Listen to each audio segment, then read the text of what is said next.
World cricket හිස්ට්‍රිය එක දිහා ආපහු හැරිලා බලනකොට සුපිරි බැට්ස්මන්ලා ඕනෑ තරම් හොයාගන්න පුළුවන්. ඒ වගේම තමයි සුපිරි බෝලර්ස්ලත් ඕනෑ තරම් හොයාගන්න පුළුවන්. හැබැයි බැට් එකෙනුයි බෝල් එකෙනුයි දෙකෙන්ම වැඩ දාන සුපිරි ඕල් රවුන්ඩර්ස්ලා ඉන්නේ අතේ ඇඟිලි ගානට. ඉතින් මේ සීමිත පිරිස අතරේ ඉන්නවා එක ස්පෙෂල් ප්ලේයර් කෙනෙක්. මෙයා සෙල්ලම් කරන කාලේ මැච් එකෙන් මැච් එක අවුරුද්දෙන් අවුරුද්ද සවුත් ඇෆ්‍රිකන් ටීම් එක ඉහළටම ගන්න මහන්සි වුණ කෙනෙක්. දැන් නම් නම කියන්න ඕනෙත් නෑනේ. ඔයාලා දන්නවනේ කවුද කෙනා කියලා? What a beauty from Callis! ඔව්. ඒ තමයි ජැක් කලිස්. ලෝකේ බිහි වුණු කම්ප්ලීට් ඕල් රවුන්ඩර් ක්‍රිකටර්. ඉතින් සුපෝව අපි අද ලෑසි වෙන්නේ ජැක් කලිස් ගැන විස්තර ඔයාලට අරගෙන එන්න. එහෙනම් වීඩියෝ එක ඉවර වෙනකල් අපිත් එක්ක රැඳිලා ඉන්න කියලා අපි ආරාධනා කරනවා. ජැක් හෙන්රි කලිස් ඉපදුනේ 1975 ඔක්තෝබර් 16 වෙනිදා සවුත් ඇෆ්‍රිකාවල කේප් ටවුන් වලදී. ජැක් පොඩි කාලේදී ඒ තරම් කැපී පෙනෙන චරිතයක් වුණේ නැහැ. ඒ වගේම තමයි එයා හරිම නිශ්ශබ්ද චරිතයක්. ඒ ජැක්ගේ ස්පෙෂල් ක්වොලිටිස් දෙකක් තිබුණා. ඒ තමයි ඩිසිප්ලින් එකයි දියුණු වෙන්න තියෙන අසීමිත උනන්දුවයි. ජැක්ට යන්තම් අවුරුදු 18 වෙද්දි ස්කූල් ක්‍රිකට් වල ඉඳන් ෆස්ට් ක්ලාස් ක්‍රිකට් වලට එන්න පුළුවන් වෙනවා.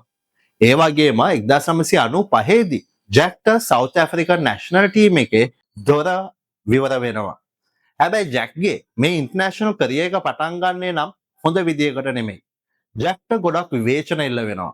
ගොඩක් අය කිව්වේ too slow, too defensive කියලා. ඒත් ජැක් කවදාවත් ඒ කිසිම දෙයකට වචනයෙන් උත්තර දෙන්න ගියේ නැහැ. එයා ඒ සේරටම උත්තර දුන්නේ වැඩවලින්. ඉතින් මේ වගේම විවේචනය කරපු අයට වැඩවලින් උත්තර දීපු අපේ රටේ සුපිරි ඕල් රවුන්ඩර් කෙනෙක් වෙන ඇන්ජලෝ මැතිව්ස් ගැන වීඩියෝ එකක් අපි මීට කලින් අරගෙන ඇවිල්ලා තියෙනවා. ඔයාලට මෙන්න මේ ලින්ක් එක ක්ලික් කරලා ඒ වීඩියෝ එකත් බලන්න පුළුවන්. 90s වල අන්තිම කාලේදී සවුත් ඇෆ්‍රිකා ටීම් එකේ ලකුණු මැෂිම වුණේ ජැක් කලිස්. ජැක්ගේ ටෙක්නික්ස් හරියට තිබුණේ රාහුල් ඩ්‍රාවිඩ්ගේ වගේ. පවර් එක හරියටම රිකි පොන්ටින්ගේ වගේ. හැබැයි ඒ කිසිම කෙනෙක් ළඟ නොතිබුණු කන්සිස්ටන්සි එකක් ජැක් ළඟ තිබුණා. සෙන්චරීස් 45ක් එක්ක ටෙස්ට් ලකුණු 13289ක්, සෙන්චරීස් 17ක් එක්ක ODI ලකුණු 11579ක් ජැක්ගේ නම ඉස්සරහින් ලියවුණා. ගොඩක් වෙලාවට ජැක් කලේ රන්ස් ගහපු එක විතරක් නෙමෙයි. ප්‍රෙෂර් එක මැද්දේ බැට් කරලා තමන්ගේ ටීම් එක දිනවපු එක.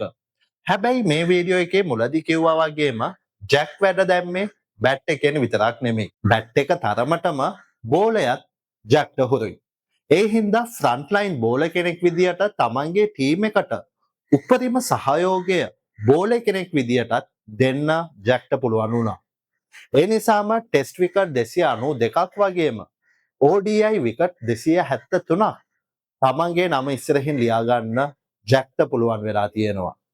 ෆාස්ට් බෝලර් කෙනෙක් විදියට සීම් එක, ස්විං එක, බවුන්ස් එක හොඳට යූස් කරලා බෝල් කරන්න ජැක්ට තිබුණේ පුදුම හැකියාවක්. ඒ වගේම තමයි 4th ඉනිං එකේදී මැච් එකක් බේරගන්න බෝල් කරන්න පුළුවන් බෝලර් කෙනෙක් විදියටත් ජැක්ව හඳුන්වන්න පුළුවන්. මැච් එකකදී ගන්න අමාරු ඒත් කැප්ටන්ට ඕනෑම විකට් එකක් තියෙනවා නම් ඒ විකට් එක අරගන්න වගකීම බාර වෙන්නේ ජැක්ටම තමයි. ඒ ඔහුගේ තියෙන හැකියාව නිසාමයි. එහෙම බලද්දී 25000ට වැඩි ඉන්ටර්නැෂනල් රන්ස්, ඉන්ටර්නැෂනල් විකට්ස් 577ක්, කැචස් 199ක් ජැක්ගේ නමට ලියවිලා තියෙනවා.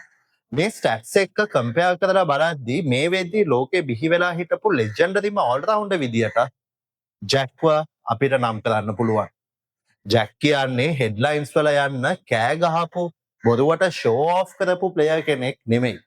ඔහු ඇත්තටම නිහතමානී, සරලයි. ඒ වගේම ප්‍රොෆෙෂනල් ක්‍රීඩාවේ මහත්මා ගුණය ඒ විදියටම රැකපු මහත්මයෙක්. 2014 දී ජැක් තමන්ගේ ඉන්ටර්නැෂනල් ක්‍රිකට් කරියර් එකට නැවතීමේ තිත තියෙනවා. හැබැයි ඒත් ජැක් IPL වල කොල්කටා ටීම් එකත් එක්ක වගේම සවුත් ඇෆ්‍රිකන් නැෂනල් සයිඩ් එකේ කෝච් කෙනෙක් වගේම මෙන්ටෝ කෙනෙක් විදියට වැඩ කරනවා. ඉතින් මේ දේවල් එක බලද්දි ඔයාලා හිතනවාද ජැක් කලිස් කියන්නේ මේ වෙද්දි ලෝකයේ බිහිවුණු හොඳම ඕල්රවුන්ඩ් කියලා. ඔයාලගේ අදහසුත් අපිට කමෙන්ට් එකක් දාගෙන යන්න. එහෙනම් ඉතින් අද වීඩියෝ එක මෙතනින් ඉවරයි. ක්‍රිකට් ලෝකේ ලස්සන කරපු මේ වගේ සුපිරි ක්‍රීඩකයෝ ගැන ඔයගොල්ලෝ දන්න නොදන්න කතා ගොඩක් සුපර් ඕවර් YouTube channel එකෙන් ඉස්සරහට අරගෙන එන්න අපි සූදානමින් ඉන්නවා.